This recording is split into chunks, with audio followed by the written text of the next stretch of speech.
Hardin County, Kentucky, January. The fields run flat and gray under a pale sky. 870 apple trees stand in condemned rows, 40 acres of bark and root, and 40 years of someone's careful work. All of it scheduled for demolition by the end of the month. The excavator is already running. Move closer now. The gate. The sign. Condemned Hardin County Federal Savings. The operator in the cab waiting for the word. Then a young woman in a worn canvas jacket stops at the fence line. She reads the sign. She looks at the trees. She touches the bark of the nearest one, the way you touch something you're trying to remember before it disappears. She has $280. 7 weeks. One question no one thought to ask. She turns around, drives home, picks up the phone. The excavator engine doesn't stop. The excavator started at 6 in the morning. Lena Birch heard it before she saw it. A low diesel groan rolling across the frost-hardened fields of Hardin County, Kentucky, the kind of sound that doesn't ask permission. She was standing at the fence line of the Mercer property in her grandfather's canvas work jacket, the tan one with the darker hood he'd worn every winter since 1979, the lining soft as worn flannel against her wrists. January light. Pale. Mean. The kind that shows you everything without warming anything. 870 apple trees stood in those rows, still alive, still breathing through gray bark and frozen root systems that reached 8 feet into Kentucky clay. A yellow excavator sat at the property's north end, with its engine idling, the operator eating a sandwich in the cab, waiting for someone to tell him to start pushing. The sign on the gate read, Condemned Hardin County Federal Savings. Lena read it twice. Then she looked at the trees. Then she looked at the grafting knife clipped to her right front pocket. Brass handle, worn smooth where her grandfather's thumb had rested for 40 years. She'd been carrying it since October, every single day since October. She hadn't meant to come here this morning. She'd been driving the gravel road back from the feed store on Route 9 with 50 pounds of layer feed in the truck bed and a receipt in her pocket, and nothing on her mind except the fact that her savings account had $280 in it and property taxes were due in April. But she'd turned down this road, and now she was standing at this fence, and those trees were standing in those rows. Here's the thing about 870 apple trees marked for demolition in January in Hardin County, Kentucky. They don't look condemned, they look like they're waiting. Gray bark, bare branches, root systems you can't see but know are down there, patient and vast in reaching. A wine sap planted in 1965 doesn't look like a problem. It looks like time made solid, like something that has survived 26 winters and has opinions about the 27th. The excavator operator finished his sandwich. Lena turned around and drove home. But first, before any of this, before the phone call and the deadline and the 7 weeks that would change every piece of land her family had ever touched, we have to go back to October. October is when Boyd Birch died, her grandfather, Hardin County, Kentucky. 61 years on the same 55 acres his father had broken from cedar scrub and wild grass in the 1920s. Boyd Birch, who composted when his neighbors sprayed, who cover-cropped when everyone else left fields bare through winter, who kept a notebook, not a journal, not a diary, a notebook, spiral-bound, water-stained on the cover, filled with cramped, left-slanting handwriting and pencil sketches of root systems and soil temperature charts and margin notes in 3 different colors of ink, and who died in the 2nd week of October with that notebook on the nightstand beside his bed. He left Lena the land, not her mother, not her uncle in Bowling Green, not the county agricultural extension office, which had been suggesting for 11 years that Boyd sell the back 40 and put in a subdivision. Lena, 23 years old, brown hair with gold threads in it, from a summer working outside pulled back in a loose, low ponytail with pieces falling around her face that she never quite got around to pinning back. Light blue-gray eyes, the kind of eyes that look like they're doing math when they're actually just watching. Fair skin dusted across the nose and cheeks with freckles she'd had since she was 8 years old. She'd been in her 3rd year of accounting school in Louisville when he died. She drove down with a duffel bag and the key to his front door, and she never drove back. There wasn't a dramatic decision. There wasn't a moment standing in a field with wind in her hair while she chose destiny over a spreadsheet. There was just the fact of his absence in every room of that house, the silence of a place where someone has lived for 60 years and then stopped, and Lena sitting at the kitchen table for 3 days, going through his papers and understanding slowly, methodically, the way she understood most things, that leaving would be the wrong choice. So she stayed. She found the notebook on the fourth day. Boyd Birch's field notebook. 41 years of observation. Soil temperature by season, rainfall by week, root behavior by variety, grafting ratios, compost composition, the drainage patterns of every low spot on the property. And in the margins, in ink pressed hard enough to groove the paper notes that read less like agriculture and more like argument. Argument with the county extension pamphlets. Argument with the conventional wisdom. Argument with anyone who believed that the fastest path was always the right one. She read it in 2 days. Then she read it again. She found the grafting knife in the kitchen drawer. Brass handle worn smooth. A folding blade sharpened so many times the spine had a slight hollow in it, the way old tools get when someone has cared for them correctly for decades.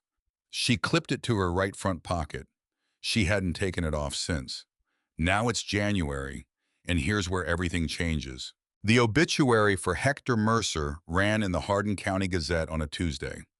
74 years old. No surviving family.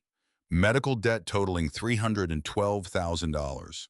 The Mercer Orchard, 40 acres of apple trees planted between 1958 and 1971, had been collateral on a loan from Hardin County Federal Savings.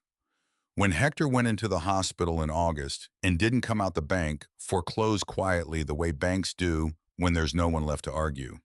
The demolition notice ran on a Wednesday. Lena read it at the kitchen table with her second cup of coffee. The notebook opened beside her to page 47, which was Boyd's sketch of a gravity-fed irrigation ditch he designed in 1968 and never built. She read the demolition notice twice. She looked at the notebook. She picked up the phone. The woman who answered at Hardin County Federal Savings had a voice like someone who has transferred too many calls and no longer believes any of them will be brief. Lena asked for the asset liquidation department. She was transferred. A man named Douglas picked up. Douglas, Lena said. She didn't say hello first. She said Douglas, like she was starting a meeting. I have a question about the Mercer Orchard demolition. A pause, the sound of a chair. Yes. The demolition is scheduled for late January, correct? Third week. What's the cost? Another pause.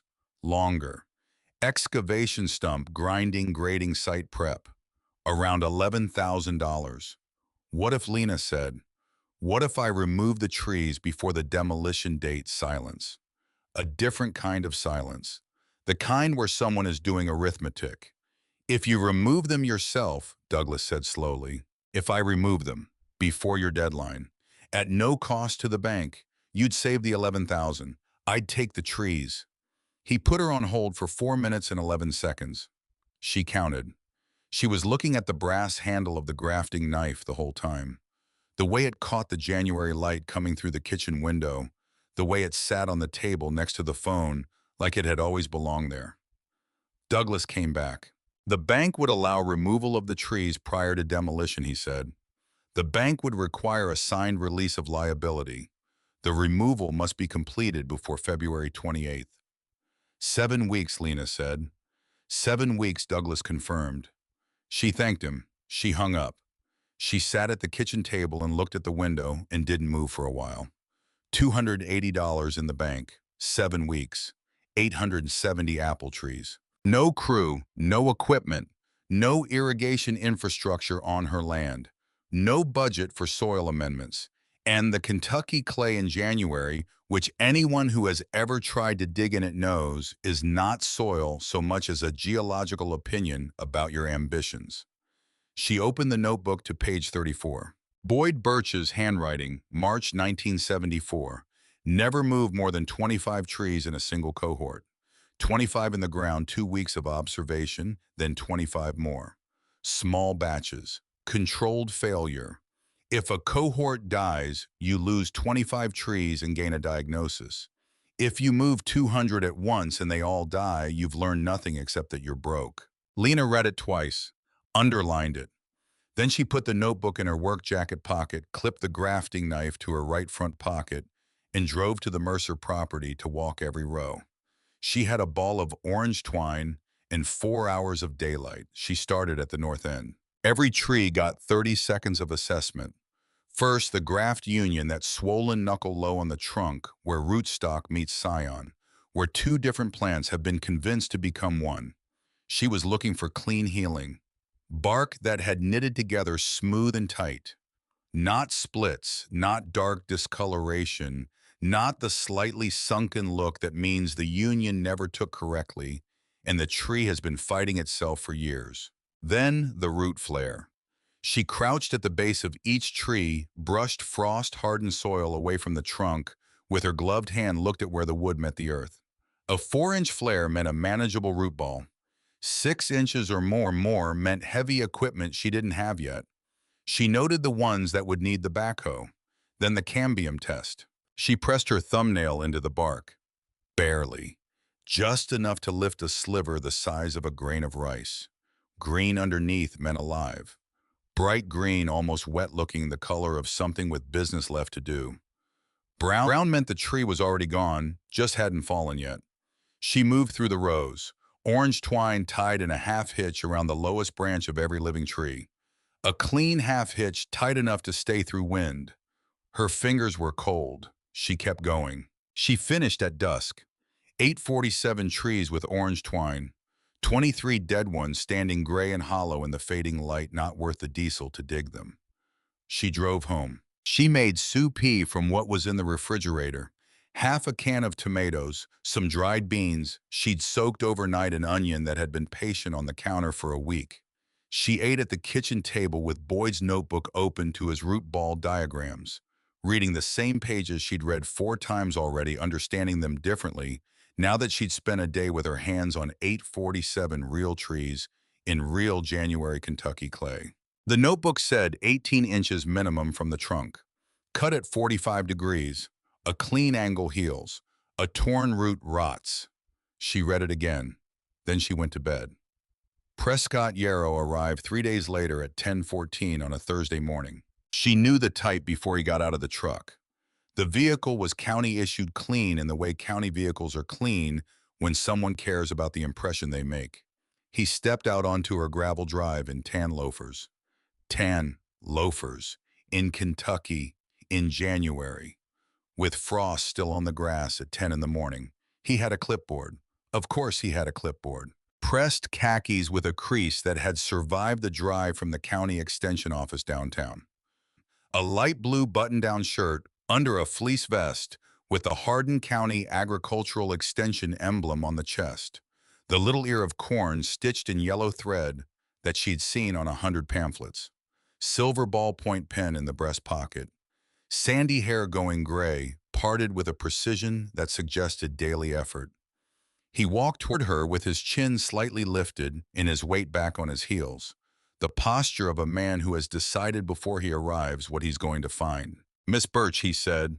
His voice was patient, almost kind. The voice of someone explaining something to a person they have already decided cannot understand it. Prescott Yarrow, County Extension. She waited. "I understand you've entered into an arrangement with Hardin County Federal Savings regarding the Mercer orchard trees." "That's right." He tapped the clipboard. "A site plan will be required. Soil survey, drainage, map, planting grid with spacing calculations. Standard procedure for any agricultural land use modification." She nodded. His pale eyes drifted past her toward the barn, the fields, the empty rows where nothing had been planted yet. He looked at the land the way people look at things they've already written off. "I'm curious," he said. His voice dropped into something that might have been concern if it hadn't been so rehearsed. "How exactly do you intend to move 847 mature apple trees, with no crew and no budget?" She looked at him. One at a time, she said. He smiled. It was a small smile, the kind that starts at the corners and doesn't reach anything. He wrote something on his clipboard, clicked his pen, that deliberate click of a man who considers the click part of the point, and walked back to his truck. She didn't watch him go. Inside, she changed her boots for the ones with the better ankle support, poured coffee into a thermos, and drove to the Mercer property. She'd rented a backhoe from the equipment place on Route 12 for $175 a week. She'd negotiated it down from $240 by agreeing to fuel it herself, which worked out to about $48 a week in diesel at current prices. She'd done the math 4 times. The soil at the Mercer property in January was what anyone who grew up in Hardin County would describe as mean. Not the deep freeze of the upper Midwest, not the dramatic frost that locks everything rigid for months. Kentucky January is more insulting than that. A crust that forms overnight and fights your blade a surface that looks like it should give, and doesn't. And underneath it a dense, silty clay that has spent several thousand years developing opinions about being disturbed. She started at the north end. First tree. She drove a stake into the frozen ground 18 inches from the trunk, measured by the span of her hand. Walked the circle. Did it again. 18 inches out, all the way around a perfect perimeter.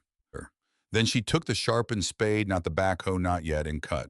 The blade went in at 45 degrees, the way Boyd had written it, the way she'd read it 6 times. You feel it when you hit a feeder root. There's a resistance, then a give, then a clean snap that travels up the handle into your palms. She worked the circle in sections. One side, then the opposite side, keeping the tension balanced so the ball wouldn't crack apart in the clay. When she'd worked the full circle with the spade, the backhoe came in. The bucket slid under the loosened ball like a spatula, under something that needed patience. It didn't rush. She didn't rush it. Tree number 1 came up in 43 minutes. She wrapped the root ball in wet burlap from the stack she'd bought at the feed store, cinched it with baling wire, 3 wraps tight, set it on the flatbed of Boyd's old truck, and drove it the 1.5 miles back to her property. She'd spent 3 days the previous week choosing the planting locations, walking her land with stakes and a notepad measuring drainage patterns from memory and from the hand level she'd borrowed from her neighbor's barn, choosing spots with the best elevation above the water table, avoiding the low pockets where rainwater sat after a storm. She dug the hole 2 feet deep, set the ball, backfilled with the native clay. Standard procedure. Exactly what every extension pamphlet she'd ever read described. She planted 30 trees that way in the first 2 weeks. Then it rained. 3 inches in 2 days. Normal Kentucky winter rain, the steady gray kind that arrives without drama and leaves damage behind it. The temperature dropped to 28 on the second night. The clay soil, fully saturated, contracted as it froze. And the root balls planted at 18 inches, not deep enough, not surrounded by enough organic matter to buffer the freeze-thaw cycle, heaved. The earth spat them out. She found them on a Tuesday morning at 7 a.m., walking the rows in the dark gray light before the sun had fully decided to appear.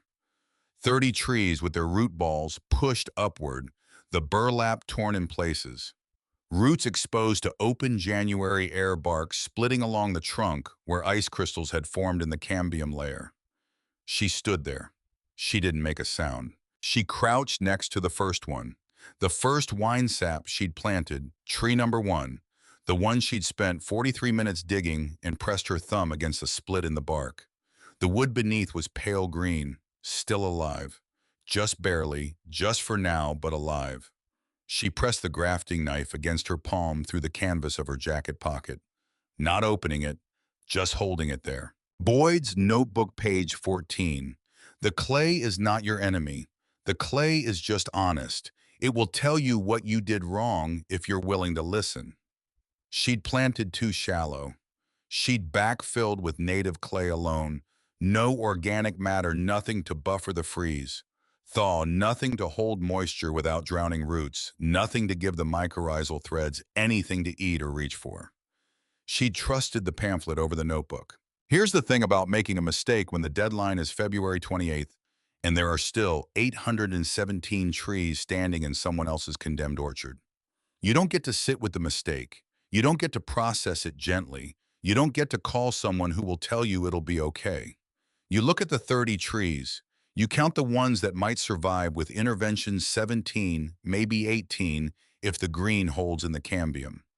You pull out the notebook and you read. Page 34 again. Stage transplanting. 25 per cohort. 2 weeks between each group, which she'd already violated with the first batch. Couldn't undo that, but the 817 still standing in the Mercer rows, those she could do right. And the 18 survivors here, she could adjust the care. Deeper holes going forward. 24 inches, not 18. 4-inch mulch ring around every trunk. And organic matter. She needed organic matter she didn't have and couldn't afford. She stood up, pulled her jacket tighter. The brass handle of the grafting knife caught the pale morning light through the gap in her zipper. She had $231 left in her account. She had a backhoe rental that needed to be paid on Friday. She had 817 trees waiting across a gravel road in a condemned orchard, and a deadline that was not going to adjust itself for her feelings about the situation. She started walking the rows, checking the heaved trees one by one, pressing her thumbnail to bark. Green underneath, brown underneath, still alive, already gone. She marked the dead ones with a strip of red cloth tied to the lowest branch. 12 dead, 18 still fighting. She didn't mourn the 12, she studied them. Where had they gone in low spots, all of them? 3 of the 12 had been planted in a slight depression she hadn't noticed when she'd walked the site, in the gray November light. A depression that collected water after the rain, that sat wet longer than the surrounding ground. 3 more were in a slight north-facing hollow where the sun didn't reach until nearly noon, and the frost held 2 hours longer than anywhere else on the property. Dead trees are a diagnosis. Boyd had written that on page 22. She'd underlined it in pencil the first time she read it. She opened the notebook to page 34 again, standing in the field with her breath fogging in the cold. Read the stage transplanting section one more time. Then she looked out across the property. The soil here, her land, Boyd's land, the land that had been in their family since the 1920s, was pale in the winter light. The organic matter content was low. She knew this. Boyd had written about it every year, his long-term project of building the soil up through cover crops and compost, and the slow, patient work of adding biology to land that had been farmed hard for decades. She needed compost, cubic yards of it, more than she could make in the time she had, more than she could buy with what was in her account. She thought for a moment, looked at the morning sky, which was doing nothing helpful. Then she got in the truck and drove to the Hardin County Municipal Composting Facility on Route 31. The yard manager was a man named Bert. Bert had the comfortable look of someone who has worked outside for 25 years and stopped caring about most things, which in Lena's experience meant he'd also stopped pretending about most things. She told him what she was doing, the orchard, the transplanting, the clay. She told him she needed organic matter and had no money. She asked him what he had that he couldn't sell. Bert looked at her for a moment. Then he turned and pointed at a pile in the back corner of the yard. Enormous, steaming faintly in the January cold, the way active compost does, releasing heat from the bacterial processes working inside it. Leaf mold, he said, 6 months in the pile, but it tested positive for weed seeds last month. Can't bag it, can't sell it, costs money to store and turn. Can I take it? Lena said. You can take all of it, Bert said. You'd be doing me a favor. It smelled like a forest floor after 3 days of rain. Dark and crumbly and alive with fungal threads, the kind of rich biological chaos that doesn't photograph well, but makes plants reach their roots down like they're looking for something worth finding. She loaded 6 cubic yards into the truck bed, drove it back, mixed it into every planting hole going forward. 8 parts clay, 3 parts leaf mold, tamped carefully around the root ball before backfilling. Deeper holes, 24 inches. A 4-inch mulch ring around every trunk with the same material, keeping the frost from driving directly into the soil around the root flare. And she went back to the Mercer property. 817 trees, 25 per cohort, one at a time. The days found their shape, up before light. Coffee from the pot Boyd had bought in 1987, a Mr. Coffee that had survived 4 years on a counter and had developed the reliability of old things that have never been asked to do more than they were made for. Boots, work jacket, grafting knife clipped to the right front pocket. She checked the knife the way other people check their keys, automatically, a reflex, the way you confirm the presence of something you've stopped thinking about because it's always there. The backhoe and the frozen clay and the weight of the root balls and the precise work of the spade at 45 degrees and the wet burlap and the baling wire. Load 3 trees per trip onto the flatbed. Drive the 1.5 miles. Plant them. Dig the holes twice as wide as she'd been told to. Fill the bottom with leaf mold. Set the ball. Backfill carefully, 3 inches at a time, tamping gently so air pockets didn't form. Mulch ring. Water from 5-gallon buckets she filled from the creek in the backfield when the ground wasn't too iced to access. 14 trees a day if she pushed. She pushed. She came inside at dark, ate whatever was on the stove, read the notebook, made notes in the margins with a pencil she kept in the jar by the salt shaker. Numbers mostly. Cohort counts. Root ball conditions by variety. Soil temperature observations. She checked with a probe every morning at 7 before she started, because Boyd had written on page 18 that soil temperature was the single most important variable for transplant success, and most people ignored it because it required paying attention. She was paying attention. She had to. Her hands were cracking at the knuckles by the end of the second week. The blisters had become calluses without going through the stage of hurting any less. Her forearms were changing. She could see it, the kind of muscle that comes from repetitive heavy work. The ropey, useful kind that has nothing to do with a gym and everything to do with a root ball that weighs 70 pounds and has to be set precisely. The first cohort of 25 went in at 24 inches with leaf mold amendment and proper mulch rings. And she waited 2 weeks with the kind of focused patience that isn't really patience at all, but is vigilance with a calm face. On the 14th morning, she was hauling 5-gallon buckets from the creek, 2 per hand creek, water sloshing over the rims. Her forearms aching with a steadiness she'd stopped noticing. The way you stop noticing a sound that's always there when she looked sideways at tree number 1. The first wine sap, row A. The one that had heaved the one she'd found with its root ball pushed up and its bark splitting the one she'd nearly lost. She set the buckets down, walked to it. On a branch about shoulder height on the south-facing side where the January light hit for 3 hours in the afternoon, there was a bud. Small, the size of a match head, swollen, faintly green. She crouched down in front of it, pulled the grafting knife from her right front pocket, and held the flat of the blade against the bark beside the bud, not cutting, just feeling, just confirming. The cambium beneath was pale cream, alive. 1 bud, 1 tree. Everything else still silent, still gray, still holding whatever they held inside bark that gave nothing away. But 1 is not 0. She stood up, picked up the buckets, kept walking. That night she opened the notebook to the page she'd been saving. A passage she'd read twice and not quite understood until this week. Boyd's handwriting dated November 1979, when he'd been trying to establish a dwarf pear row from nursery stock that arrived half dead. What you're actually waiting for is not the bud. The bud is just the announcement. What you're waiting for is the decision the root makes underground in the dark about whether the new ground is worth committing to. She read it twice. Then she wrote below it in letters half the size of his, with the pencil from the jar by the salt shaker, day 14. Tree A1, it decided. The land doesn't owe you fruit, Boyd had written on the very first page of the notebook, pressed so hard the pencil grooved the paper. You owe it a reason to bear. She'd read that sentence 8 times since October. She was beginning to understand what it meant. Not as philosophy, not as comfort, as instruction. Outside, the January dark was complete over the fields.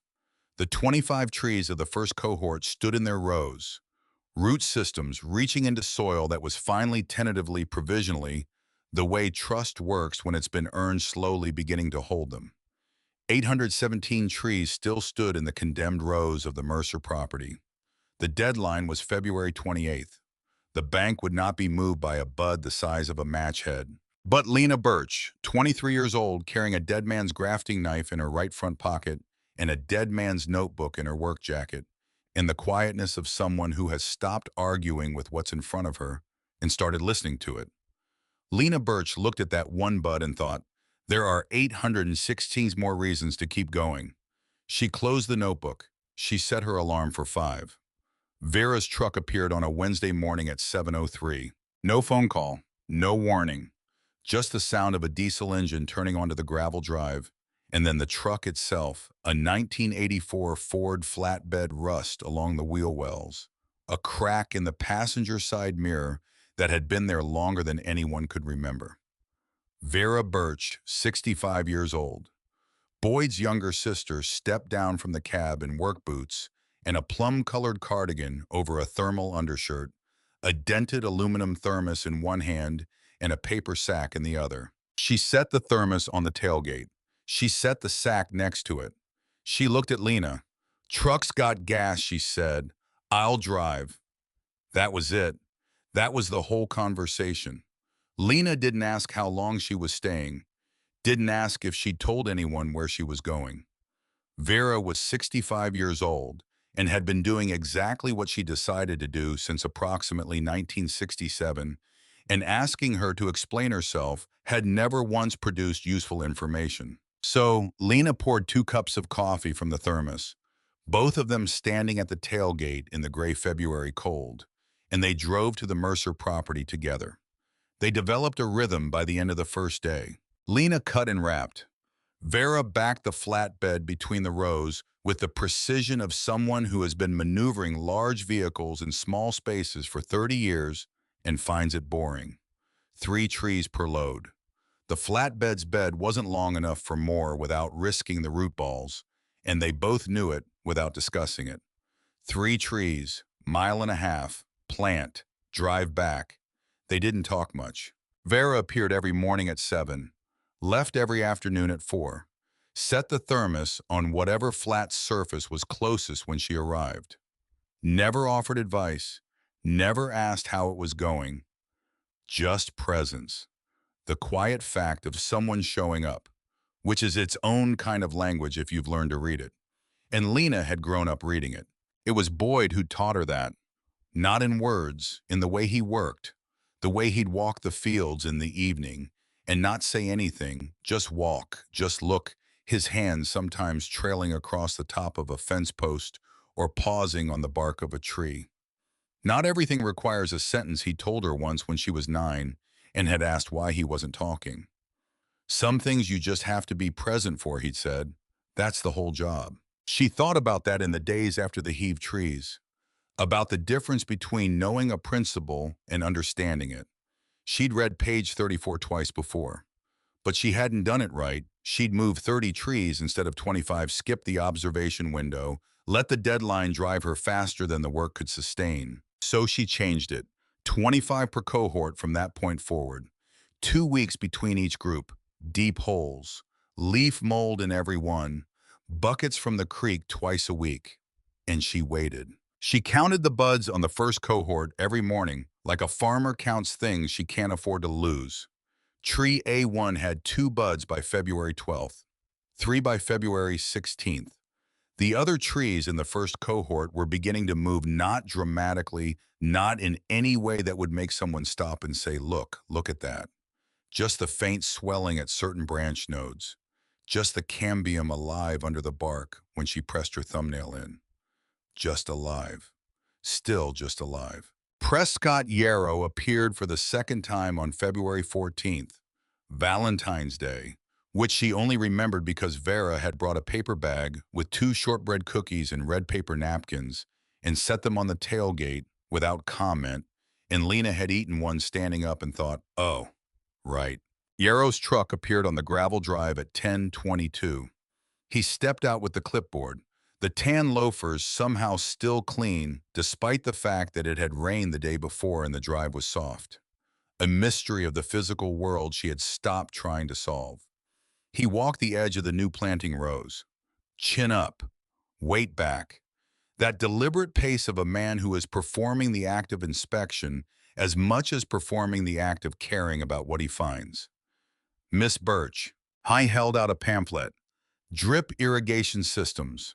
Color photographs of installed lines running between established rows. $22,000 installed. He pointed to the photograph of the control unit, which was apparently an important feature. County average rainfall won't carry transplants through July, he said. You're looking at 60% mortality without supplemental water. She took the pamphlet. She folded it once, tucked it in her back pocket without reading it. Thank you, she said. He stood there another moment, looked at the rows, looked at the flatbed truck, looked at Vera, who was in the cab with the engine running and the radio on low, and who did not look back. He clicked his pen, wrote something on the clipboard, walked back to his truck. She watched him go this time, just to see if he looked back. He didn't. She pulled the folded pamphlet from her back pocket, looked at it once, thought about the $22,000 figure in her $231 account balance and the math of those two numbers in relationship to each other. Put the pamphlet back in her pocket, kept digging. 3 days later, the letter arrived. It came in a standard envelope with the Hardin County Agricultural Extension emblem in the upper left corner, that little ear of corn in yellow ink, cheerful and bureaucratic. She stood at the mailbox and read it in the February cold. Prescott Yarrow County Extension Director required the submission of an agricultural viability report prior to the authorization of any commercial agricultural activity on the property. Standard procedure for new agricultural operations, 30 days to comply. She read it twice. She folded it, put it in the kitchen drawer where she kept things that required action. She went back to the Mercer property. She moved 25 more trees. She told Vera about the letter that evening standing at the tailgate when Vera was packing up. Vera poured the last of the coffee from the thermos into the cap the same way she did every afternoon, a quarter-inch of coffee that was an hour cold and still apparently worth drinking. She drank it, looked out at the property, looked back at Lena. What are you going to do? Vera said. Write the report, Lena said. Vera nodded, got in the truck, drove away. That was the whole conversation. The agricultural viability report took Lena 4 evenings. She wrote it at the kitchen table with Boyd's old ledger open beside her for reference, the one with the cracked leather cover and the coffee ring on page 42, where he'd kept his annual accounts in the careful, small handwriting of someone who had learned that numbers had to be taken seriously. She documented everything: root ball methodology, cohort structure, soil amendment protocol, estimated establishment timeline by variety, projected first-year yield by cohort, mortality analysis from the first batch with corrective measures applied, water needs by month and her plan for meeting them. She submitted it in person to the county extension office on February 21st. The woman at the front desk took it and said someone would be in touch. Lena said thank you, drove home, moved 25 more trees, and then came the Thursday morning in late February when a different envelope arrived. This one was from a law firm in Elizabethtown. Thick envelope, creamy paper, the kind of paper that costs money to print, on which is itself a form of communication. Crestwood Development, LLC. A letter from their counsel. 2.5 pages. Very professional, very thorough. The summary Crestwood Development was prepared to offer Lena Birch $95,000 for the purchase of the 55-acre Birch property. Cash sale. 30-day close. The offer was above current market appraisal and reflected Crestwood's genuine interest in the parcel for a residential development project they were assembling in the eastern Hardin County corridor. The letter did not mention the Mercer orchard. It didn't have to. Lena read it at the kitchen table, read it again, sat there a while with it, $95,000. There was $231 in her bank account. The backhoe rental was due Friday. The property taxes on Boyd's land were 3 months behind. She'd found the notices in his papers and had been managing them carefully, extension by extension, but they were not going away. The equipment she'd had to buy, spade baling wire burlap, the hand level the soil probe, had come out of what she'd had, and what she'd had was not a lot to begin with. $95,000 would pay every debt. $95,000 would leave her with enough to start over somewhere. Not here, not this land, but some Louisville maybe. Finish the accounting degree. Get a job with numbers that didn't have weather. She sat there with the letter. She thought about Boyd at his kitchen table in October. 41 years of notebooks. 41 years of composting when everyone else sprayed. 41 years of paying attention to things no one else thought were worth attention. She thought about what it means to inherit something. Not a property, not 55 acres of Hardin County clay, but a direction, a way of being in the world.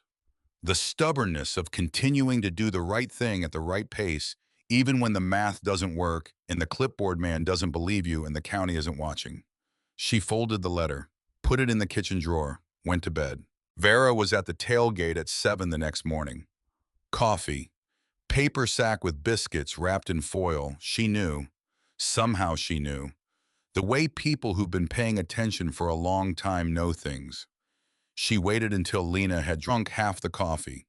Then she set her own cup down on the tailgate, looked out at the rows, looked at Lena. Lena, Boyd left this land to you because he believed you. She paused. Not because he wanted you to die on it. Lena didn't answer for a long time. The February morning was cold and very still. Somewhere in the orchard rose a bird, a Carolina wren. She'd learned their sound from Boyd's nature notes. At the back of the notebook was doing its territorial repetition, the same phrase over and over, insistent and unconcerned with the cold. Lena looked at the rose, looked at the work she'd done with her hands in the past 4 weeks, looked at the barely there green of the buds on the first cohort. I knew something different, Vera, she said finally. He believed in me for a different reason. Vera was quiet.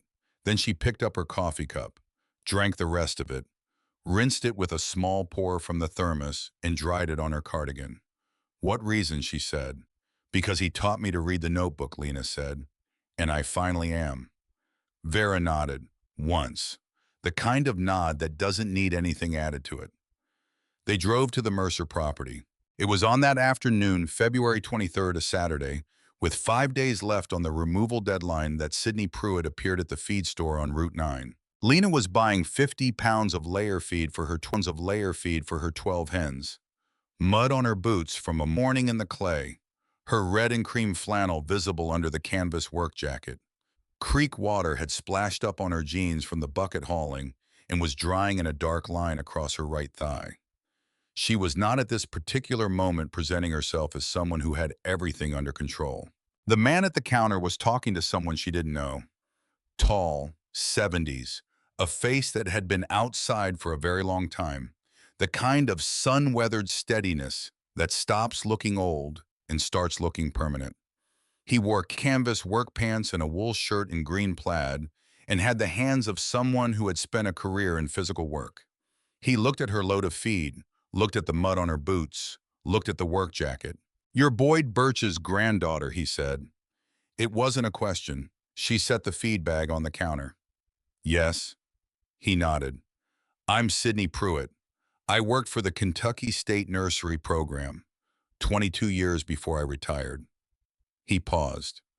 "Your grandfather wrote to me in 1976 about stage transplanting of mature heirloom stock." Lena's hand stopped moving. "He wrote to you." "We corresponded for about 4 years. He was working on a theory about cohort-based transplanting. Minimum root ball radius based on canopy spread. Reduced shock through controlled soil temperature management." He paused again. "I told him he was right. The University Extension Service told him he was wrong." She looked at this man, this 71-year-old man in a green plaid wool shirt who had corresponded with her grandfather 40 years ago and was standing in the Route 9 feed store on a February afternoon like it was an ordinary thing. Did you know what he was working on, she asked. What he designed for. He knew he had land that wasn't being used right, Sydney said. He knew someone would eventually need what he was figuring out. He just didn't know who. She thought about that on the drive home. The next week, on a gray Tuesday in late February, Opal Ferris knocked on Lena's door. 78 years old, 4 feet 11 inches in her sensible shoes, silver hair pinned in a neat bun. The former head librarian of the Hardin County Public Library, which she had run from 1968 to 1993, and which in her considered opinion still hadn't recovered from her retirement. She carried a canvas tote bag and a folder of papers, and she set both on the kitchen table and sat down without waiting to be invited, because Opal Ferris had spent 30 years deciding which information people needed and had developed strong opinions about the timeliness of its delivery. I've been thinking about your land, she said. Lena made coffee, sat across from her. Opal opened the folder. The first document was a property deed from 1952. The Mercer Orchard land, 40 acres. Hardin County transferred from Ida Birch to Hector Mercer, witnessed and recorded at the county courthouse on March 12, 1952. Ida Birch. Lena looked at the name. Ida Birch, Opal said, was your great-great-grandmother. She owned that orchard land from 1938 to 1952. She sold it to Hector Mercer's father for a price that by 1952 standards was somewhat below market value. Lena looked up. Why? Opal folded her hands on the table in the way of someone who has arrived at the interesting part. Because Ida Birch was 61 years old in 1952, and her husband had just died, and she had 4 children to support, and the county bank was threatening to foreclose on this property. She gestured around the kitchen if she didn't reduce her debt load. So she sold the orchard land. To keep this land. Lena sat with that for a moment. The kitchen was very quiet. Outside, a wind had come up from the north, the cold, deliberate kind that comes down from the Ohio Valley and reminds Kentucky that February is not finished making points. She's the one who planted them, isn't she? Lena said. The original trees. Some of them, Opal said. The oldest rows, the 1958 plantings on the Mercer deed, those would have been established stock that Ida planted, probably 10 to 12 years earlier, moved to the Mercer land as part of the sale arrangement. She took a breath. The wine sap variety in the north block, the staymans along the east boundary, those were Ida's trees. Lena looked at the deed, looked at the name. She thought about the grafting knife in her pocket, Boyd's knife, which Boyd had gotten from Ida in 1962, which Ida had used to plant the North Block wine saps in the east boundary stamens, which Lena had been using to move those same trees one by one back across the gravel road. Back. Home. She hadn't known. She genuinely hadn't known. She'd been moving those trees because they were alive, and because a bank wanted to kill them, and because her grandfather's notebook said they were worth saving. She hadn't known she was bringing them home. She sat there with that knowledge for a while. Let it settle. The way you let something settle when it's heavy and important, and you need to understand its weight before you decide what to do with it. The land doesn't owe you fruit, Boyd had written. You owe it a reason to bear. She looked at Opal. Thank you, she said. She meant it in a way that words are always insufficient for. Opal nodded, stood up, picked up her canvas tote. There's something else, she said, and she pulled from the tote a second folder, set it on the table, opened it to a photocopy of a newspaper page, the Hardin County Gazette, dated September 4th, 1948. A photograph, grainy the gray of old newsprint. A woman standing in an orchard row surrounded by loaded apple trees. Her posture was straight, and her expression was unsmiling in the way that photographs from that era often were not.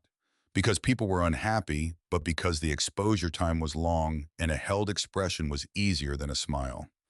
Below the photograph, Ida Birch of Hardin County receives Best Fruit Exhibit, Hardin County Agricultural Fair. Lena looked at the photograph for a long time. The same land, the same varieties, the same work, 43 years before Lena had ever picked up a spade. She pressed her thumbnail against the brass handle of the grafting knife through the canvas of her jacket pocket, not opening it, just feeling it there. Then she closed the folder, thanked Opal again, watched her walk down the drive to her car, her silver hair bright against the gray February afternoon. Lena went back inside, sat down, opened the notebook to page 61. An entry from 1968, the year Boyd had sketched the gravity irrigation ditch, with a note at the bottom in different ink added later, maybe years later. Mama always said the land remembers who worked it right. I believe her. I have seen it. She read it twice. Then she went to find her hand level in the ball of white cotton twine and the wooden stakes she'd split from a downed oak 2 weeks ago and hadn't gotten to yet, because there was still water to deal with. 870 trees, 847 that were alive now spread between the condemned rows, and her own land were going to need water through a Kentucky summer that could easily go 60 days without useful rain. Drip irrigation at $22,000 was not an option. A pump well was not an option. Municipal water was not an option. But Boyd had drawn something in 1968 that was an option. Page 47, the gravity-fed irrigation ditch. A spring-fed pond on the property's northeast corner dropping in elevation through what would become the orchard rows. Blue pencil, careful measurements. Annotations in his small, precise hand, 2 inches of drop per 100 feet of run. Enough flow to move water without eroding the channel bottom. Clay subsoil lining packed in 3-inch layers. Water won't seep through packed clay any more than it'll seep through glass. He designed it in 1968. He'd never built it. 23 years that sketch had sat in the notebook. Lena started on the 1st of March. The hand level borrowed from a neighbor's barn. White cotton twine. Wooden stakes she drove into the ground every 20 feet along the contour lines, sighting through the level, adjusting, driving the stake moving forward. The land looked flat to the eye. It wasn't. Boyd had known it wasn't. He'd mapped the rolls and dips and gentle undulations with his blue pencil, and when Lena put his sketch beside the terrain, she was walking. The lines matched within an inch. 23 years old, those measurements. She checked them 3 times because she couldn't quite make herself believe it. She dug the main channel by hand, a mattock and a flat-bladed shovel in her own 2 hands. 100 feet from the pond to the first orchard row. 2 feet wide, 18 inches deep. Through topsoil into the red clay subsoil beneath. The clay packed like mortar when she wet it and tamped it with a flat section of 2 by 6. 3 layers, 9 inches of lining every foot of channel. Her shoulders burned. Blisters formed and broke and built back up as something harder. The crescent-shaped mark below her left ear disappeared under a layer of red clay dust she stopped washing off until evening. She packed the lining in stages, wet it, spread 3 inches, tamp flat, let it dry overnight. Repeat. 3 layers, clay as mortar, clay as seal. The brass-handled grafting knife clicked against the mattock handle with every swing.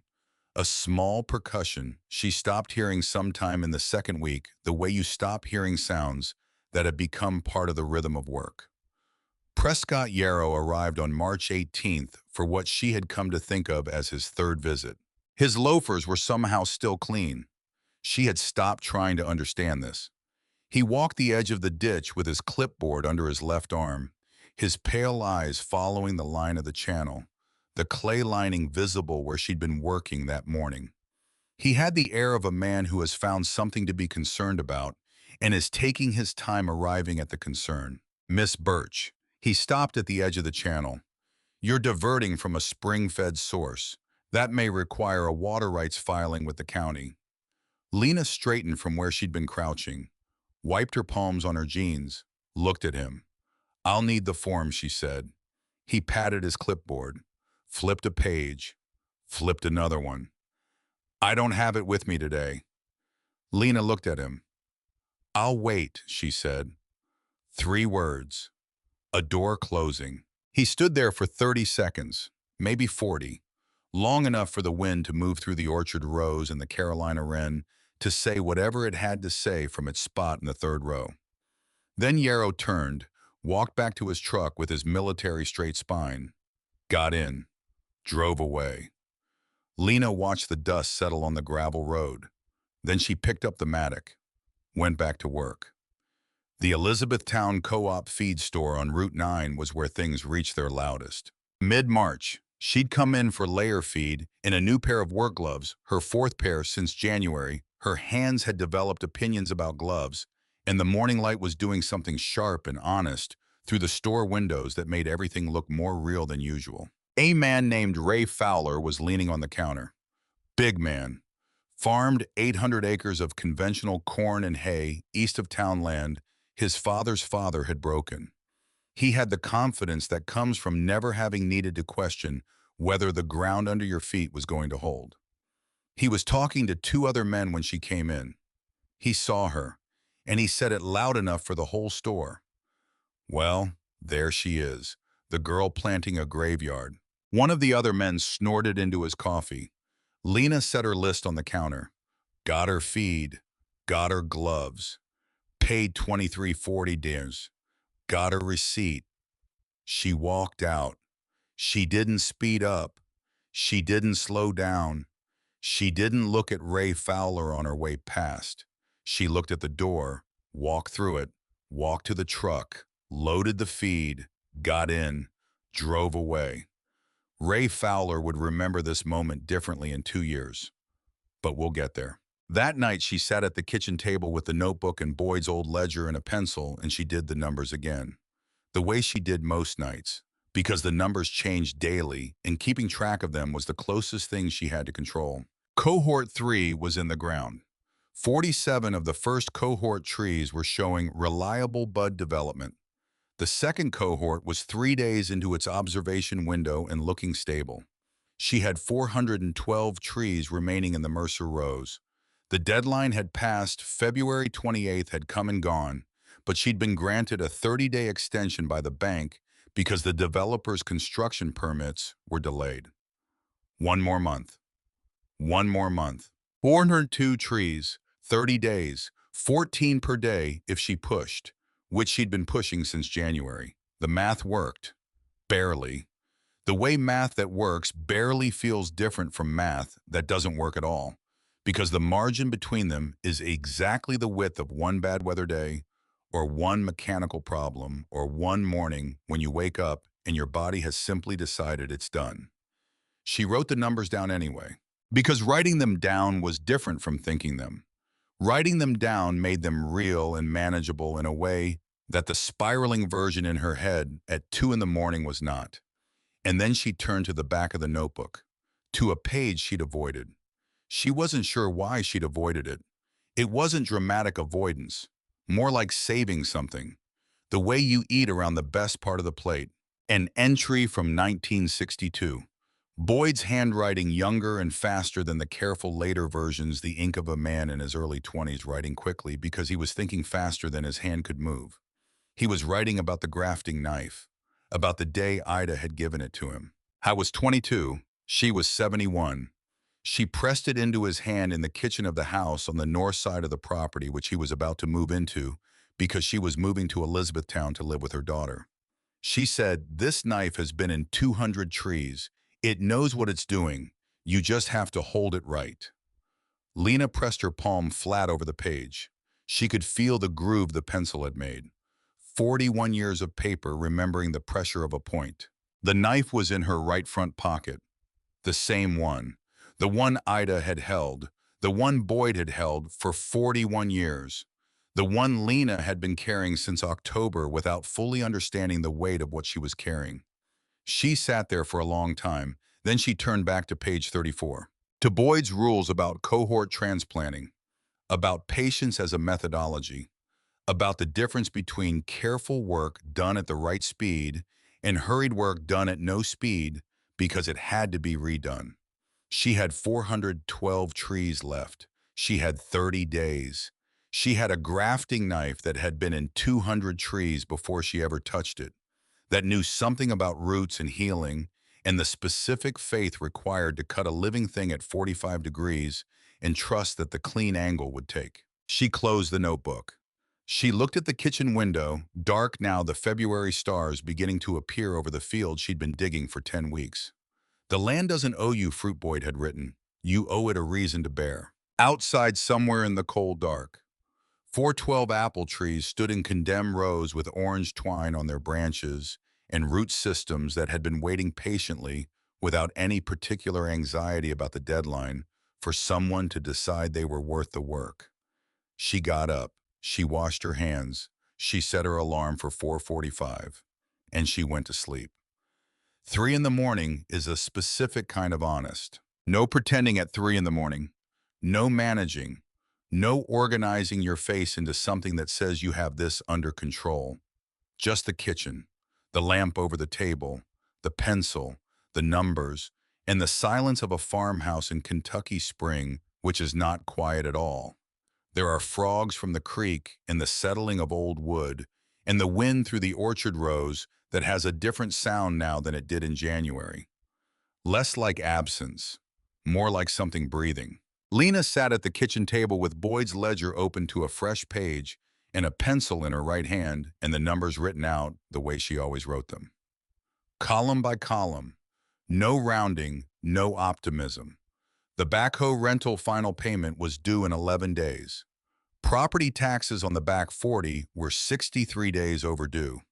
The nursery credit root dip supplies burlap the soil probe she'd needed in February sat at $340 outstanding. Her savings account held $147. She had moved 831 of the 847 living trees. 16 remained in the Mercer rows. The hardest 16, the ones with the largest root balls, the ones that had required 2 full hours each instead of 40 minutes. The ones she'd been saving because she'd needed more experience before she touched them. She would move them this week. She would finish. The orchard would be complete. And then the bills would still be there, and the account would still read $147, and the trees would be in the ground, but not yet bearing, and the math would not have changed its opinion about her situation just because she'd done something extraordinary. She looked at the numbers for a long time. Then she closed the ledger. She reached to the shelf above the stove for Boyd's notebook, opened it to no particular page, let it fall where it would. A pressed apple blossom fell into her palm. Papery, translucent, still faintly pink at the edges, the color that apple blossoms go when they've been between pages for a long time, which is the color of something that had its moment and is holding on to it. She looked at it in her palm. She thought about Ida Birch pressing this blossom, maybe 1947 or 1948, standing in the orchard rows on the other side of the gravel road, picking this particular flower from this particular tree, folding it into whatever she'd been writing or reading, keeping it. For a reason or for no reason, the way you keep things that feel worth keeping, even when you can't say exactly why. Then Boyd keeping it for 41 years, and now this kitchen, and now this lamp, and now this hand. She set the blossom carefully back between the pages. She looked at the brass handle of the grafting knife on the table beside the ledger. The land doesn't owe you, Fruit Boyd had written. You owe it a reason to bear. She'd read that sentence more times than she could count now. It had started as instruction and become something else, something more like the voice of a person, the voice of someone who is no longer present to speak, but has left enough words behind that you can almost hear how they would say the new things, how they would see what you're seeing. She picked up the knife, held it in both hands for a moment in the lamplight, the brass worn smooth, the blade folded and latched. She thought about Ida's hands on this handle, Boyd's hands on this handle. Then she clipped it back to her right front pocket, set her alarm for 5, went to sleep. The trees woke up in April the way Kentucky wakes up in April, all at once and without apology. She walked the rows the morning she found the first blooms, and she didn't walk carefully, didn't pause and crouch and press her thumbnail against bark, the way she'd been doing since January. She walked like someone who had been in a dark room for a very long time and had just discovered the door was always unlocked. Trees that had been gray sticks in January were white with blossom in April. The wine sap block, the north rose that had been Ida's to begin with, went first. Then the stamens along the east boundary. Then the younger transplants from the Mercer rows, slower to commit, more careful about it, the way things are more careful when they've been through something. Not all of them bloomed. She counted because she always counted. 312 trees with flowers. The rest were still recovering, putting everything they had into root systems, into learning the new soil, into the foundational work of belonging somewhere new. That was fine. That was expected. Boyd had written about it on page 51. The first year is for the roots, not the fruit. Patience isn't waiting. Patience is understanding which season you're in. She moved through the rows with her sleeves rolled to the elbows. The canvas work jacket, too warm now for April shed, and hung on a fence post at the end of the north block. Just the red and cream flannel shirt, and the jeans and the boots, and the knife. Walking, looking, learning the orchard, the way you learn a language, not all at once, not from a book, but through immersion, through daily contact, through the gradual accumulation of small observations that eventually become understanding. The gravity ditch ran clear between the rows. She opened the pond head every morning at the same time. Watched the water find its line, the path Boyd had drawn in blue pencil in 1968. The path the clay-lined channel carried with a fidelity that still surprised her each time. 5 minutes to the first row, 8 to the third. Steady and slow and absolutely reliable in the way that simple physics is reliable. No pump to burn out. No motor to fail at 2 in the morning. Just gravity. Just the argument that water will always move downhill if you give it a reason to. She added lateral branches to the main channel in May, dug them by hand along the south-facing slope where the afternoon sun hit hardest and the soil dried fastest. The wine saps on the south slope were dropping small green fruit, premature abscission, the tree sacrificing its crop to survive. She read about it in Boyd's notebook and then dug the laterals and ran the water closer and put up burlap shade screens between the youngest transplants and the 3 o'clock sun. The fruit drops stopped within a week. Prescott Yarrow came to the house in late May. Not to the field, not to the ditch, to the house. It was a Thursday afternoon and she'd come in from the rows for water, which she'd been forgetting to drink at regular intervals, in the way that people forget to drink when they're doing work they care about. She was at the kitchen sink when she heard the truck. She dried her hands, walked to the front door. I was standing on the porch, without his clipboard. She'd never seen him without his clipboard, and the absence was stranger than it had any right to be, like seeing someone without their face. He looked different without it. Just a man in his late 50s in tan loafers on a farm porch in May. A man who looked like he hadn't slept particularly well. She opened the door. He didn't say Miss Birch. He said, I wanted to see it. She looked at him. The orchard, he said. I wanted to see it from here. She stepped back, led him into the kitchen, not because she owed him hospitality, but because something in his voice had shifted, and she was curious about that shift. He stood in the kitchen and looked out the window toward the rows. The blossom was gone now, the leaves full green, the early fruit just beginning to set on the first-year trees, small, hard green, improbable. He was quiet for a moment. Then he looked at the table, at the notebook, the ledger, the knife. He picked up the knife, and she let him, because something made her wait. He held it the way people hold things that have weight they weren't expecting. Turned it over, looked at the brass handle, the wear marks where a thumb had rested for decades. He held it the way a man holds something he recognizes without being able to say why. He set it down. Then he said, my father had one like this. She didn't say anything. He farmed, Yarrow said. He had 40 acres in Meade County. He tried to keep an orchard. He was quiet again. Then he gave up on it in 1971. Said the soil wasn't right. Lena looked at him, looked at the knife, and something landed. Not dramatically. The way understanding usually lands quietly with the weight of something you'd already half known. He'd wanted this once. He'd wanted exactly this. And something had stopped him, maybe the soil in Meade County, maybe the economics of 1971, maybe just the accumulated weight of everyone around him saying it wasn't worth it, and he'd walked away from it. And then he'd spent 30 years as a county extension agent, watching other people try, and most of them fail. And he'd filed the reports and delivered the pamphlets and said the things the county said because the county said them, and maybe he told himself that was wisdom. And then Lena Birch had shown up with $280 and a dead man's knife. He picked up his hat from where he'd set it on the counter. "I'll bring the water rights form next week," he said. She nodded. He left. She stood at the kitchen window and watched his truck turn out of the drive. Then she clipped the knife back to her pocket and went back to the rows. He came on a Tuesday. Clean envelope, the Hardin County Water Rights application form fully printed with the relevant sections highlighted and the county assessor's office address noted in the corner. He set it on the porch railing. Didn't knock. She found it when she came in from the field at noon. She opened the kitchen drawer. She took out the water rights permit she had filed herself at the county assessor's office 6 weeks earlier, February 25th.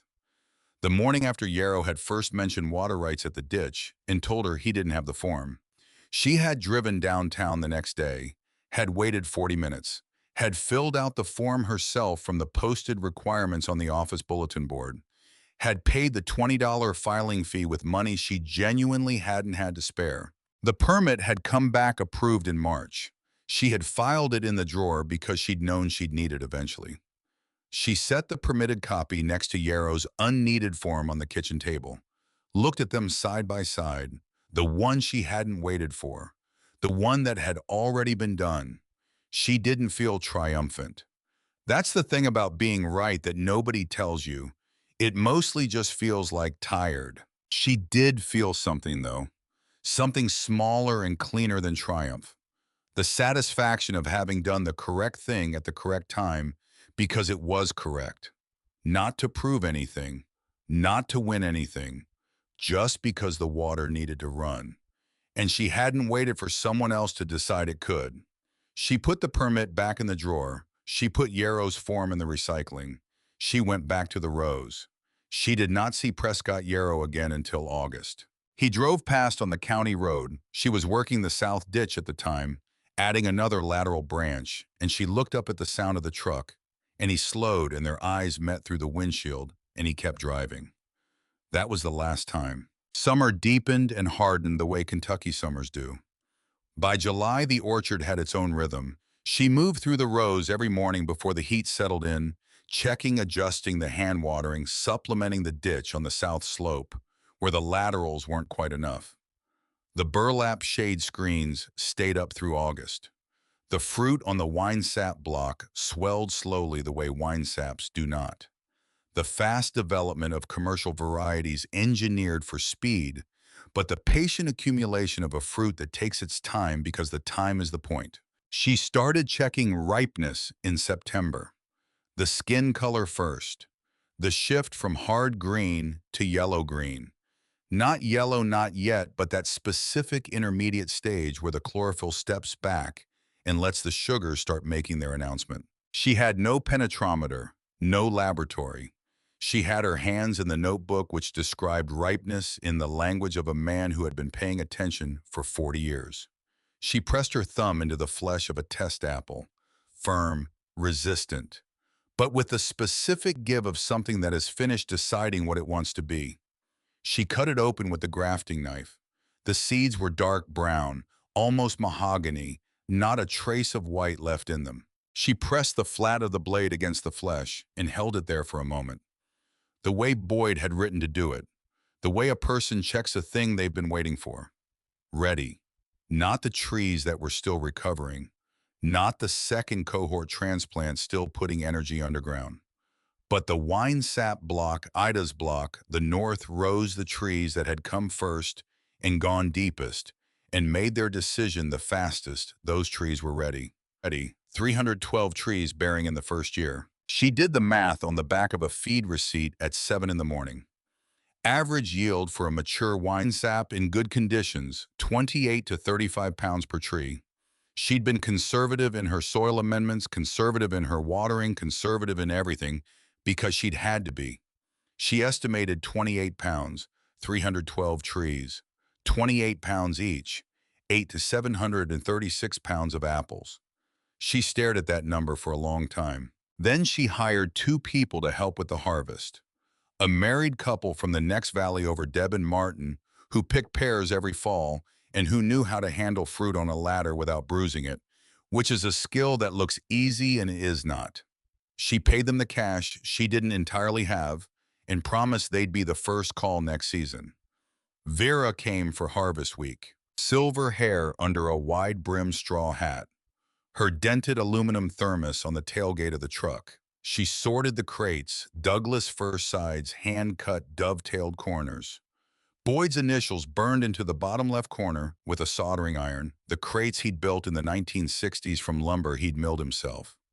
Vera's hands smaller than Lena's now, but faster, moving through the fruit with the efficiency of a woman who'd been doing physical work for 60 years and had nothing to prove by rushing. They filled 210 crates. Each crate held 40 pounds. Lena stood at the end of the last row on the last evening of harvest, with her hands red and sore, and her back doing what backs do after a week of ladder work, and her eyes on the loaded truck bed. 210 crates, stacked 3 high. The apples visible between the slats, that deep red-green of a wine sap in October, the color that is not fashionable and is not what supermarkets want, and is exactly what an apple is supposed to look like. She thought about Ray Fowler at the feed store in March, the girl planting a graveyard. She didn't feel angry about it. She noticed that. She didn't feel angry. She just felt the quiet of being somewhere on the other side of a thing, past the part where other people's opinions have weight. The morning before the Elizabethtown Farmers Market, she sat alone at the kitchen table at 9 in the evening, with the numbers and the lamp and the weight of what tomorrow might mean. If she sold at 70 cents a pound, conservative, below the range she'd seen for heirloom apples at direct markets, low enough to actually move volume, she'd gross $6 from 736 pounds, minus the cost of market table rental, the fuel for 3 market days, Deb and Martin's wages. That would pay the nursery credit. That might touch the property taxes. It would not touch everything. But it would be the beginning of touching everything. And the beginning of touching everything is different from not touching anything at all. She opened the notebook to the front page. The first sentence. Boyd's handwriting, the careful block letters he used when he meant something to stay. The land doesn't owe you fruit. You owe it a reason to bear. She read it the way she always read it now, not as a stranger to it, not with the deference of someone encountering wisdom they don't yet understand. As someone who had been doing the thing the sentence described all winter and all spring and all summer in frozen clay, in spring mud and summer heat, with $280 and a dead man's knife, and the slow accumulating evidence that the sentence was not poetry. It was engineering. She closed the notebook, went to bed at 9:15, set the alarm for 4, market day. The Elizabethtown Farmers Market ran on Saturday mornings from June through November in the parking lot of the county fairgrounds on Mulberry Street. She was set up by 6:30, folding table. Boyd's wooden crates stacked behind her, the apples visible. A handwritten sign on brown paper in letters big enough to read from 10 feet away. Wine Sapie apples, heirloom, no spray, 74 cents a pound. The freckles across her nose caught the early light.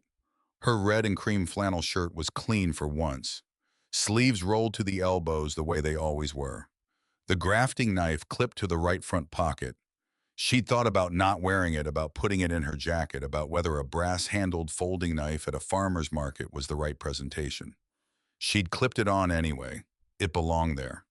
By 8, she'd sold 60 pounds. By 9, a woman stopped and smelled one of the wine saps, picked it up, held it to her nose, and her eyes went wet. Just briefly, just for a second. She put it back. Then she picked up 4 more and put them in her bag and paid without speaking and walked away.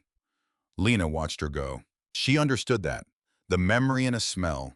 The thing that heirloom fruit does, which is not make you think of apples, but make you think of something else entirely. A kitchen, a grandmother, a specific afternoon in October 40 years ago, when someone handed you something and you bit into it and didn't know you were storing it, but you were. By 10, the table was drawing people without her saying anything. Just the apples and the sign and the quality of fruit grown correctly in real soil by someone who understood what they were doing. At 10:40, a man in a chef's coat appeared. White coat starched, the name of a restaurant embroidered on the chest in blue thread. Louisville address. He walked the table slowly, picked up 3 apples, looked at the flesh color through the skin, the way someone does when they actually know what they're looking at. What variety, he said. Wine sap. Some stayman in the East Block. She paused. Grafted from stock that's been in this county since at least 1948. He cut one. He had a pocket knife. He cut it the way she cut them, efficiently without ceremony. Looked at the seeds, put a slice in his mouth. He stood there for a moment. Then he looked at her. I need 150 pounds a week through October, he said. Maybe into November if the stamens hold. She looked at him. She thought, don't say yes immediately. Don't let him see the math running. The math was running. Those are my terms, she said. Minimum 150 picked within 24 hours of delivery. 82 cents a pound. He didn't blink. He wrote a check on the spot for the first delivery. Standing at her table in the October morning with people moving around him and a line starting to form behind him because the word had gotten out the way it gets out at small markets. Someone telling someone, have you tried those apples? The table over there, the girl with the sign. She took the check. She did not look at it until he had walked away. She looked at it. Then she finished the market. By 11, every crate was empty. Have you ever stood behind a table in the early morning, knowing that everything, not metaphorically, actually, everything depended on whether the world showed up?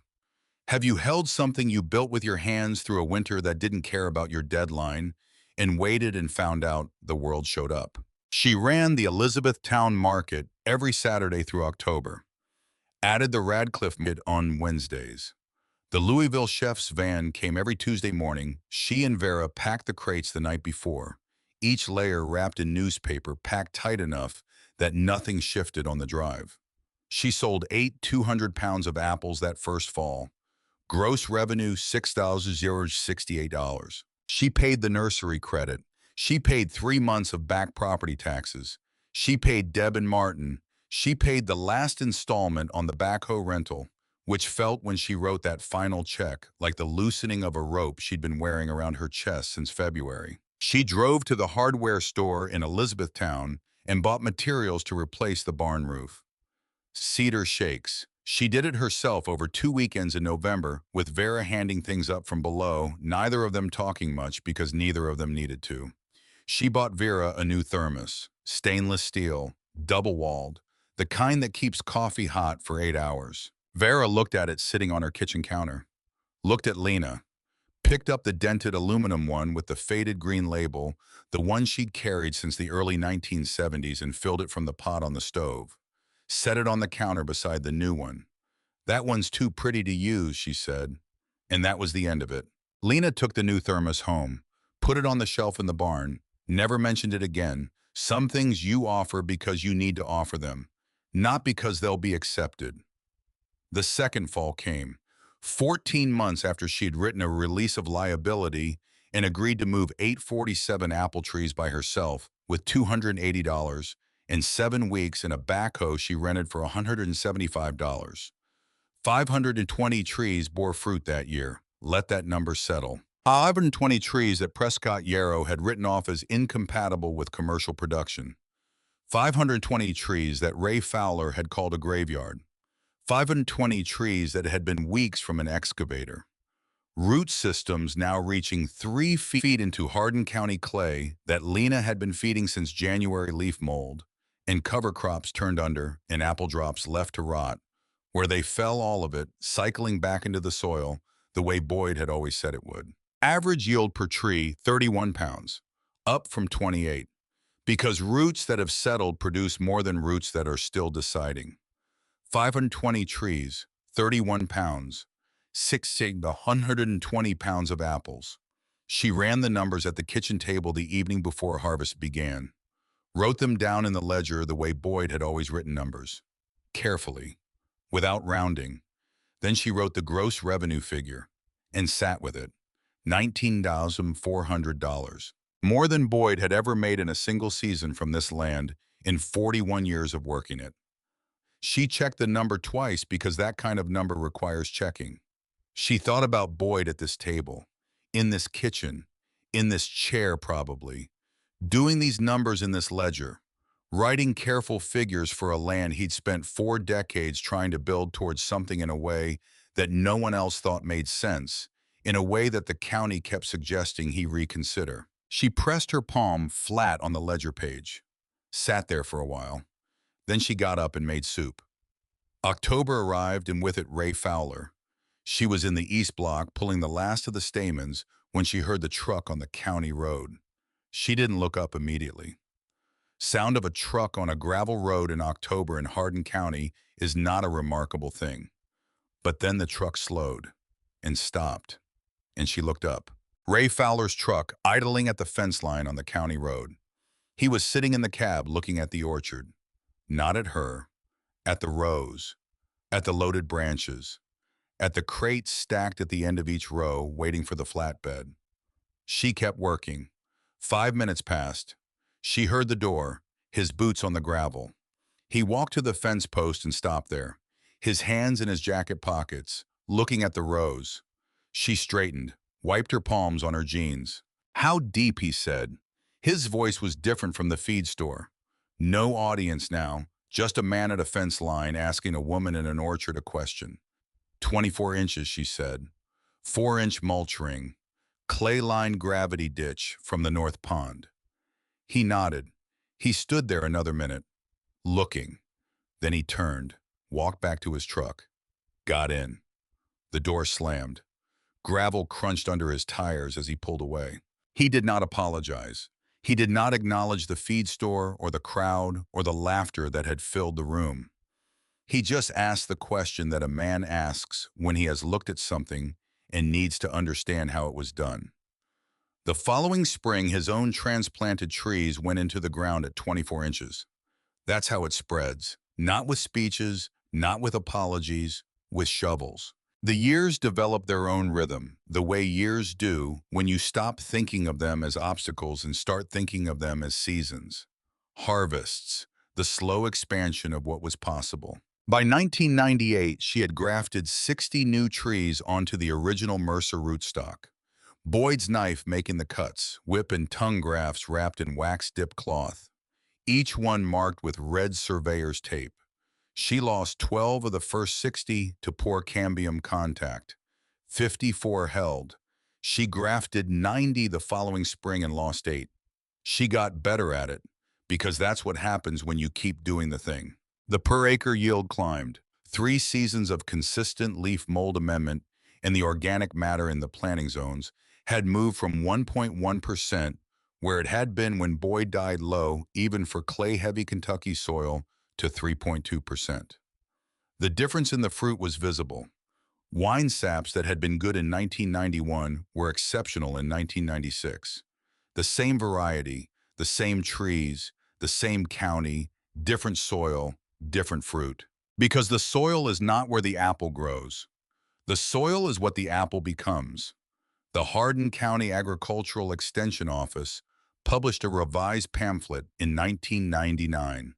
Deep hole transplanting for mature fruit stock, gravity irrigation for slope orchards, heirloom rootstock preservation, and value-added direct marketing. She read it at the kitchen table on a Tuesday morning. Her name appeared nowhere in the document, not in the methodology, not in the acknowledgments, not in the footnotes. Prescott Yarrow's signature was in the front matter. She folded the pamphlet once, put it in the kitchen drawer with the permit and the Crestwood development letter she'd never answered. Then she drove to the Elizabethtown market because it was a market day and the stamens were ready. Prescott Yarrow retired in 2006. She heard it through the feed store the way she heard most things. A clerk mentioned it in passing. The new extension director had started in September. Some young man from Lexington who wore sneakers instead of loafers, which was either progress or a different kind of problem depending on who you asked. Yarrow took a pension, moved to a condominium development outside Elizabethtown. He did not call. He did not write. He did not drive out to the orchard with a handshake and a reckoning. He simply became irrelevant, which for a man like Prescott Yarrow, a man who had structured his entire professional identity around being the person other people had to convince, was probably worse than any confrontation she could have given him. She did not spend time thinking about it. She had trees to tend. Vera died in March of 2004, 88 years old. At home in her kitchen in Radcliffe, 14 miles from the orchard, in the chair she'd sat in every morning of her adult life.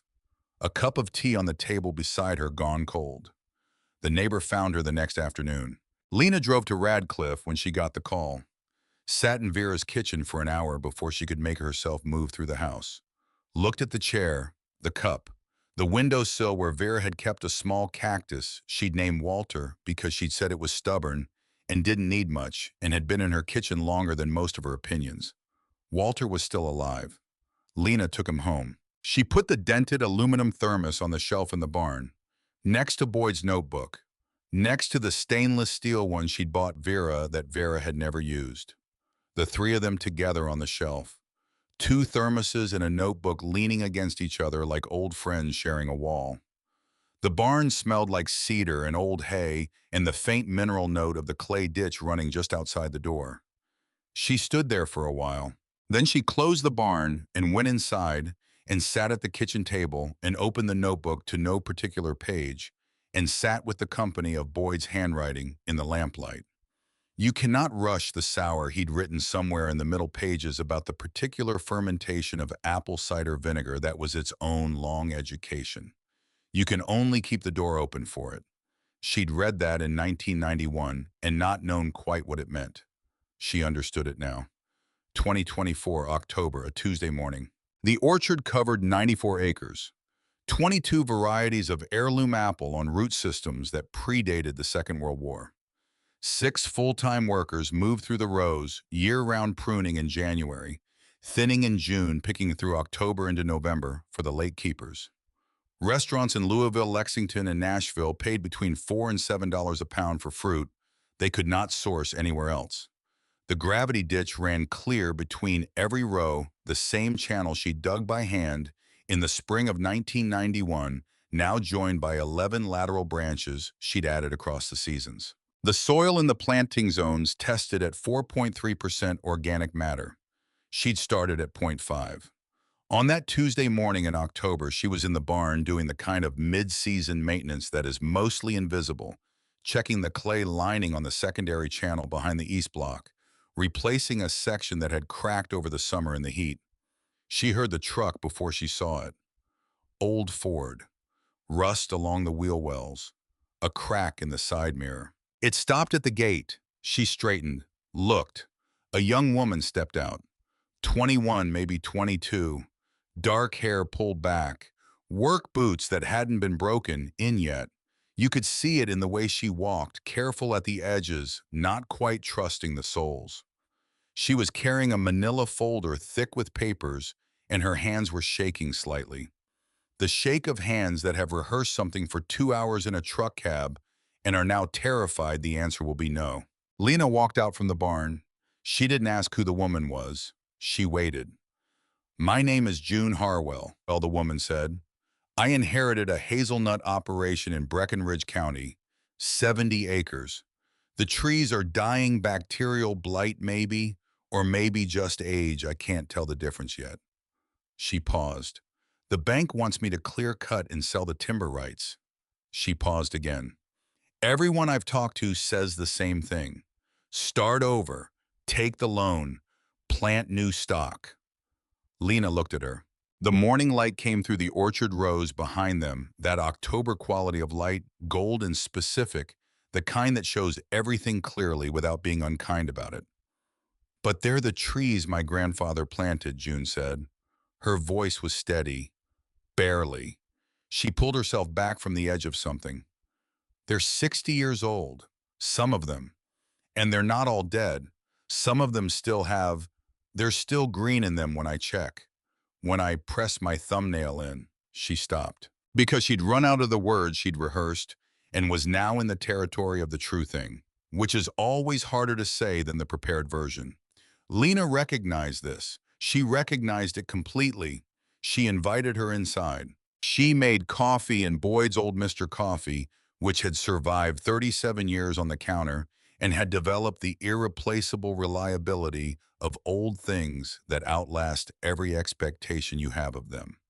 She set a mug in front of June, sat across from her, and listened. She listened for 20 minutes without interrupting, without offering, without reassuring, just listening the way Boyd had taught her to listen to land all the way through without flinching from the hard parts, understanding that the diagnosis requires hearing the whole story before you speak. June told her about the trees, about her grandfather, about the bank and the timber company, and the three agricultural consultants who had all said the same thing in different words, about the sleepless nights doing the math, about driving 2 hours this morning to ask a question she wasn't sure anyone could answer.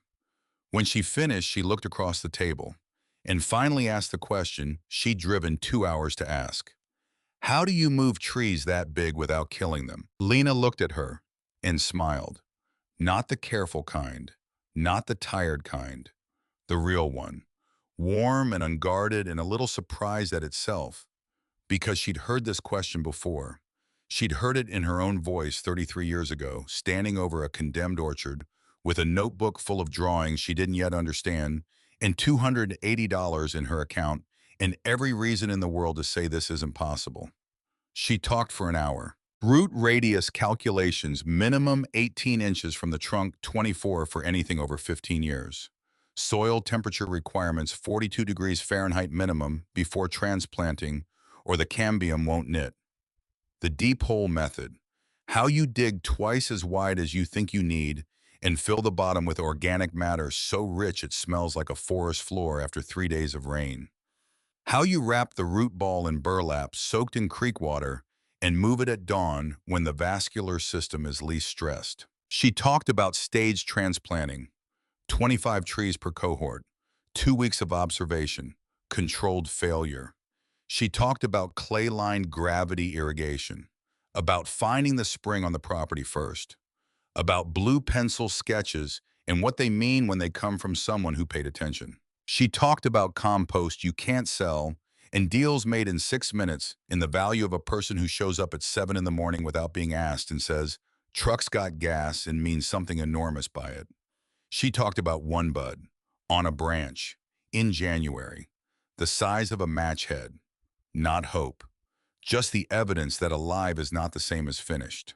When the coffee was gone and the light through the kitchen window had shifted from gold to copper the way October light shifts. In the late afternoon, Lena looked at this young woman across the table, June Harwell, 21 years old, hands that had stopped shaking, eyes that had the look of someone who has arrived somewhere after a long time of not knowing where they were going. Lena reached into her right front pocket.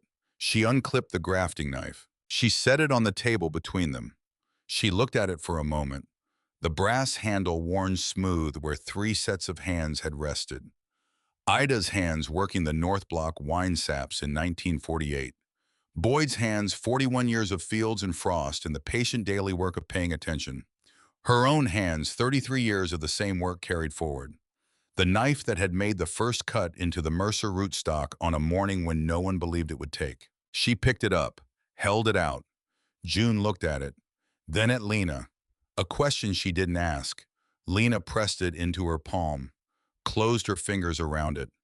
She said, the land doesn't owe you fruit. You owe it a reason to bear. The trees behind them were heavy with October apples, bowing under the weight of the question Lena had asked 33 years ago, when she'd picked up a phone and called a bank and said yes to an answer that made no sense, and gone home and started counting root balls in a condemned orchard in January in Hardin County, Kentucky, with nothing but a grafting knife and a notebook, and the stubborn belief that alive is not the same as finished.